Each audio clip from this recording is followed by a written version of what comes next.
Yo, what's going on, guys? This is Houston Sports Talk back in another video today, and today we're going to be talking about the Los Angeles Lakers potentially trading for John Collins, as there was a report by NBA Central and Mark Stein that the Los Angeles Lakers and the Utah Jazz have spoken about a potential trade that'd be centered around John Collins and Rui Hachimura.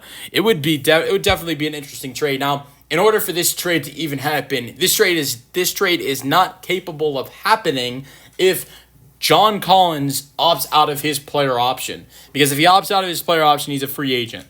But who knows? He might opt in. It's a $26 million player option. I think John Collins had a great year this year. I don't know if he's going to make that money in free agency, though. So you might want to opt in. And good chances if he opts in, the Jazz might trade him, possibly. And it seems like a deal could happen between the Lakers and the Jazz. But I think it'd definitely be interesting. I think there are a couple deals I would look at that would be possible of happening. I think, obviously Rui Hachimura and Maxi Kleber for John Collins, maybe add in a second round pick. If I were the Lakers, there's that 2031 first round pick that they could move. I wouldn't move that first round pick in a John Collins trade. John Collins is excellent. He averaged almost 19 points per game this year. He is a great player. I'm not saying he isn't. Averaged 8 rebounds per game this year, two assists per game. But he did have a lot of injury problems this year that caused him to miss 42 games. And he is an upcoming free agent. So I wouldn't give up a first-round pick. I think giving up Rui Hachimura, who averaged 13-5 this year, and giving up Maxi Kleber in a second-round pick, if that's not enough, I think there are other players you should be willing to give up that first-round pick for. You know what? Who knows? Maybe John Collins is worth a first-round pick, even though he's only has 1 year left on his deal and just missed 42 games. Desmond Bane just got traded for, 4 first-round picks. But the difference between Desmond Bane and John Collins is that Desmond Bane has 4 years left on his deal. Desmond Bane has been a lot healthier. So I think it'd be an interesting trade to go over. I think there's another potential trade that you could look over. Jordan Clarkson, a former Los Angeles Laker, a former teammate of LeBron James, not even on the Lakers, on the Cavaliers, is a guy that I think the Utah Jazz are definitely aggressively trying to trade this offseason.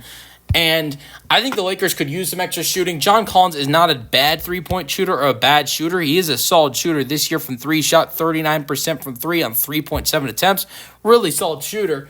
But I think they could use another guard who could come in and be a good three-point shooter. And especially if maybe potentially the Lakers might make another trade where they give up,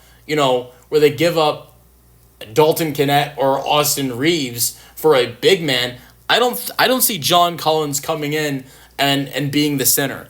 I still think the Lakers would make another trade for another center. If they trade for John Collins and they give up Rui Hachimura for John Collins, I look at that as the way as like they're not going to, they're not. John Collins is not going to be the 5 for the Lakers. He's going to be the 4, just like Rui was, and they're going to find another center somewhere else through the trade market, as they've been linked to guys like Robert Williams, Nick Claxton.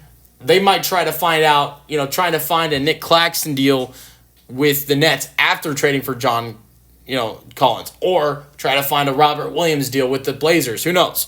I don't think if a Collins trade happens, I think there's going to be another trade for the Lakers where they trade for a 5, because Collins is not that. Collins is a great 4 to have. He's a great rebounder.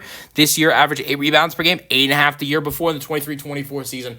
But I don't look at Collins and say he's going to be the 5 for the Lakers. He's going to be at the 4, just like Rui Hachimura was. And so, but I think Jordan Clarkson could be a guy you add into this deal for the Lakers, a 6th man of the year winner. I think that'd be great for the Lakers. That is a guy you want on your team, a 6th man guy like Jordan Clarkson, who has who has the experience as the as a 6th man type of guy, and has experience playing in Los Angeles, playing for the Lakers for 3.5 seasons. Has solid playoff experience from years ago when the Utah Jazz were a really good playoff team. Not only that, but went on an NBA Finals run with one of the stars of this team, LeBron James, in the 2017-18 season with the Cleveland Cavaliers. But Clarkson this year averaged 16.2 points per game, 4 assists per game, 3 rebounds per game, and he from 3 shot 36% from three. In the 2023-24 season, 17 points per game, 5 assists per game. He won the Sixth Man of the Year award in the 2020-21 season, averaging 18 points per game, 4 rebounds per game, and 3 assists per game, shooting 35% from three on 9 attempts per game in 68 games in one start. So, and, the following year after that, finished 4th place in Sixth Man of the Year voting. So, has been a great guy for this Utah Jazz team in the last couple years off the bench. Played for them for 6 seasons, 5.5. But still, I think it would be a great addition if maybe you traded for John Collins and Jordan Clarkson the same deal. What would that deal look like? I think it's Rui Hachimura, Gabe Vincent, Maxi Kleber, and their second-round pick in this year's draft. And in that deal, you might if you're trading for both Clarkson and Collins, you might have to explore giving up a first-round pick if you were the Lakers. Let me know your thoughts in the comment section, and peace out.